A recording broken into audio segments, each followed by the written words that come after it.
Cześć, witajcie na kanale Eevee Repair. Jestem w Pradze.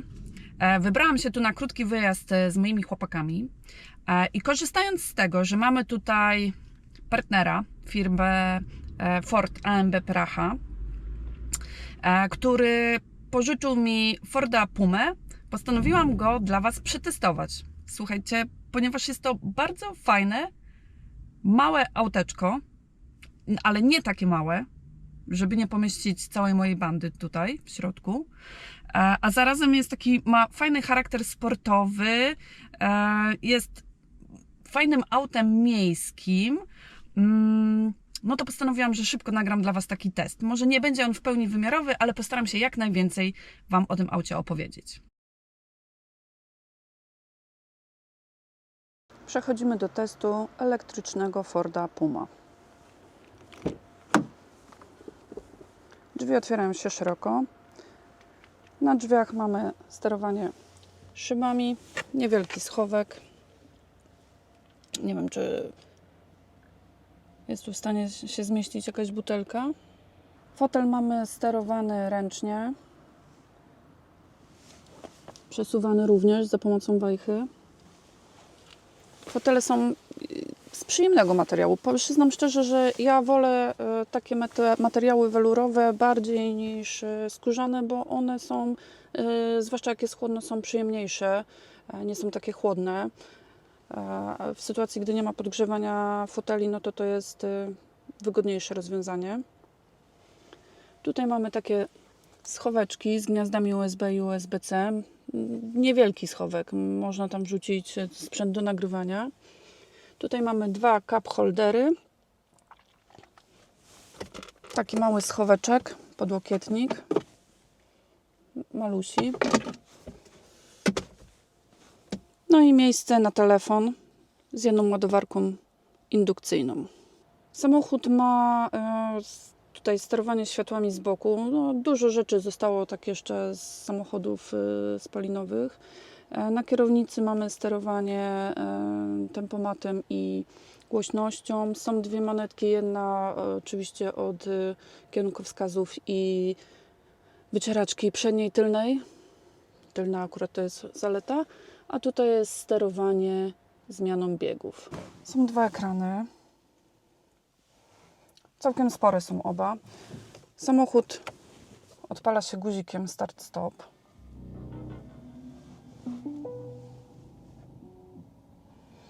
I powiem Wam szczerze, że no ten ekran tutaj jest zupełnie niepotrzebny. Ten na środku byłby wystarczający. Sterowanie na przykład podgrzewaniem foteli wygląda w taki sposób. Jest skala 0, 1, 2, maksymalnie 3 albo wyłączenie podgrzewania.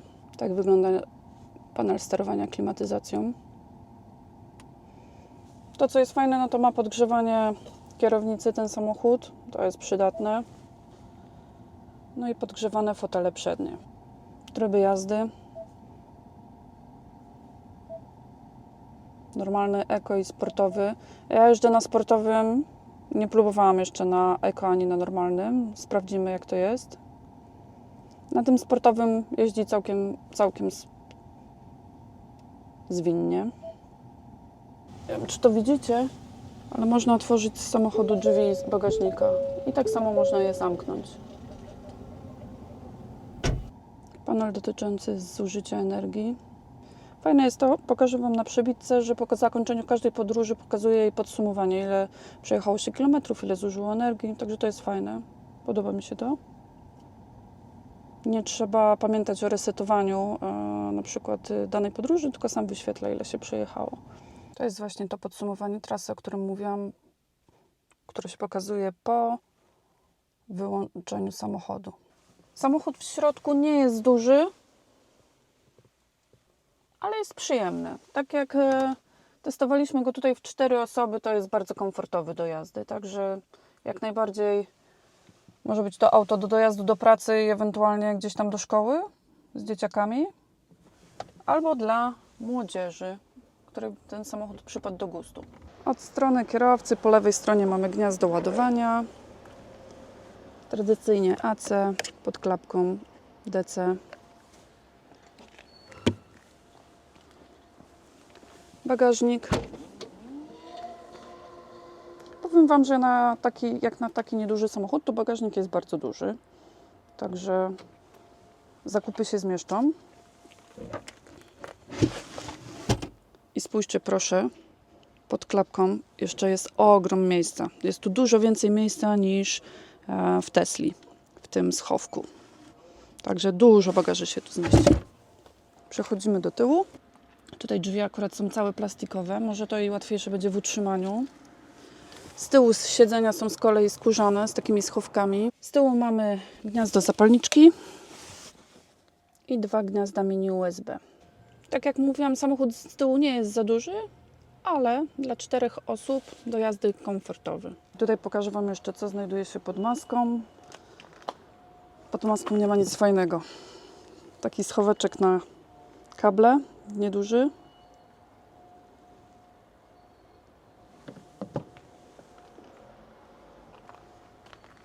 Tutaj akumulator. Tutaj mamy płyn do spryskiwaczy.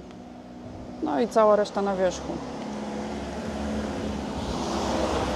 To, co chcieliśmy Wam pokazać w tym samochodzie, chłopaki mnie tu namówili na włączenie dźwięku silnika. No i uwaga.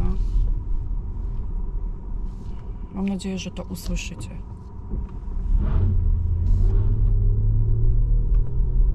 Przy okazji udało mi się trochę zerwać.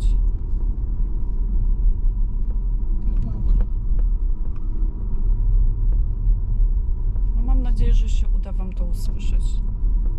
Musisz mocniej depnąć.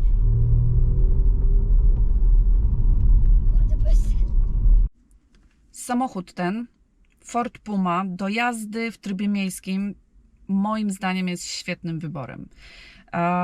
Auto jest nie za duże, więc łatwiej będzie znaleźć miejsce do parkowania, ale jednocześnie nie jest na tyle mała, żeby nie pomieścić tutaj dzieciaków.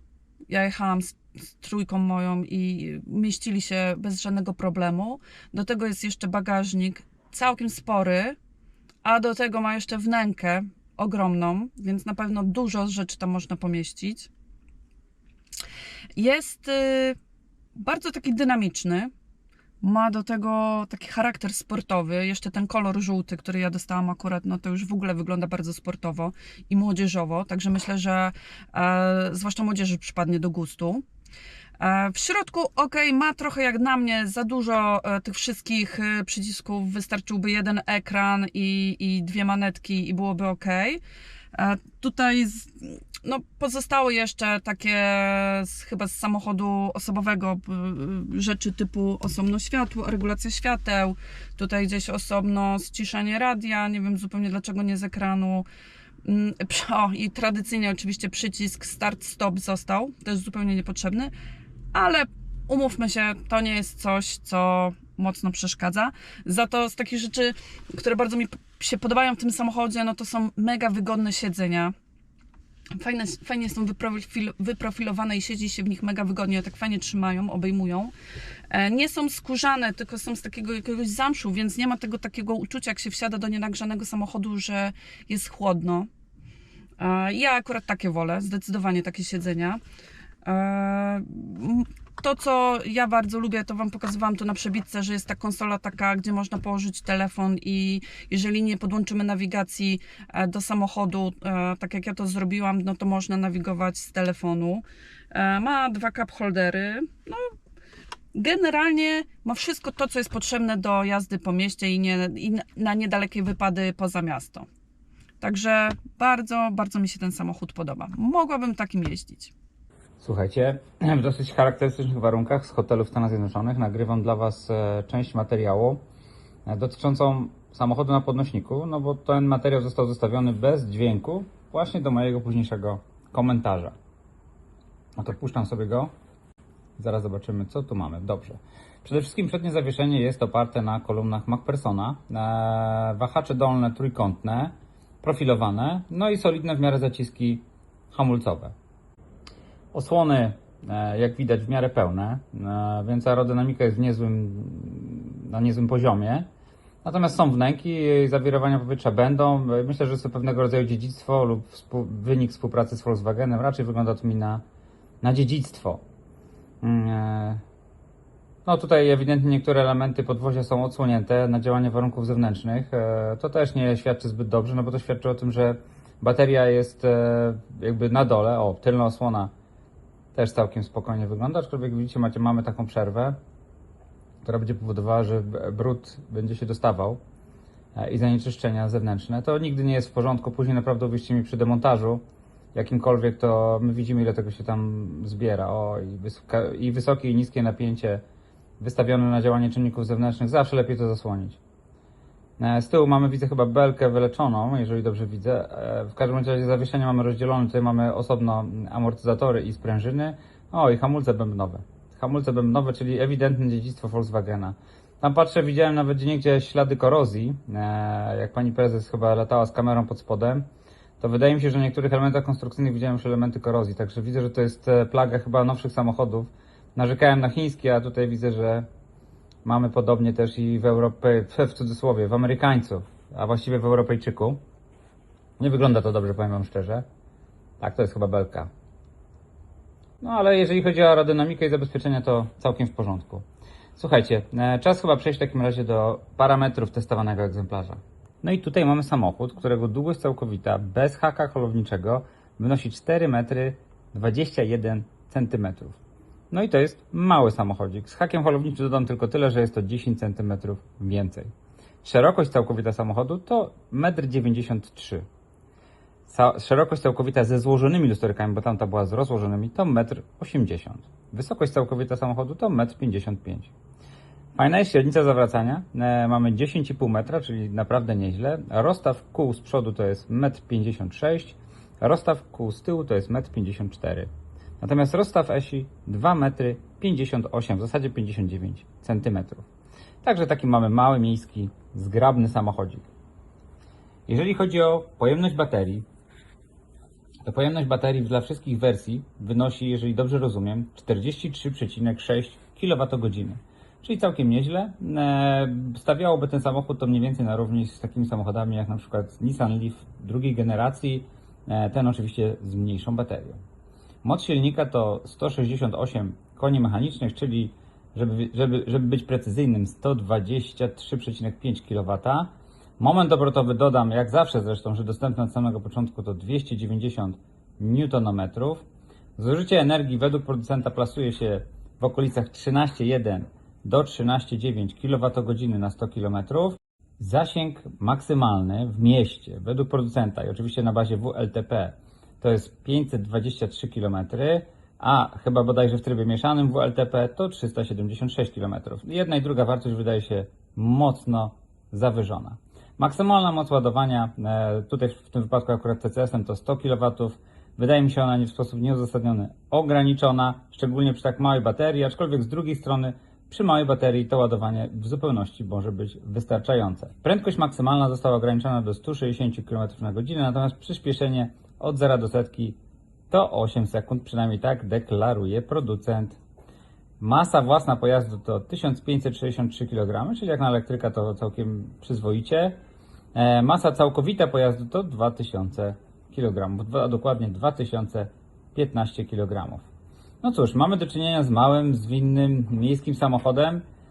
Myślę, że w zasadzie głównie miejskim. Wiem, że pani prezes ten samochód bardzo przypadł do gustu. Ja osobiście, patrząc na jego technikalia, uważam, że może nie jest to jakiś przełom technologiczny, no ale znowu, w tym wypadku oczywiście będzie decydować cena. Słuchajcie, niniejszym dziękuję wam za oglądanie. Mam nadzieję, że materiał wam się podobał i oczywiście serdecznie zapraszam do subskrybowania naszego kanału, bo wasze subskrypcje powodują, że chce nam się pracować jeszcze ciężej. Przypomnę też, że oczywiście wszelkiego rodzaju akcesoria, części zamienne i inne rzeczy, które są potrzebne do samochodów elektrycznych, znajdziecie na naszej stronie evrepair.pl. Trzymajcie się, cześć!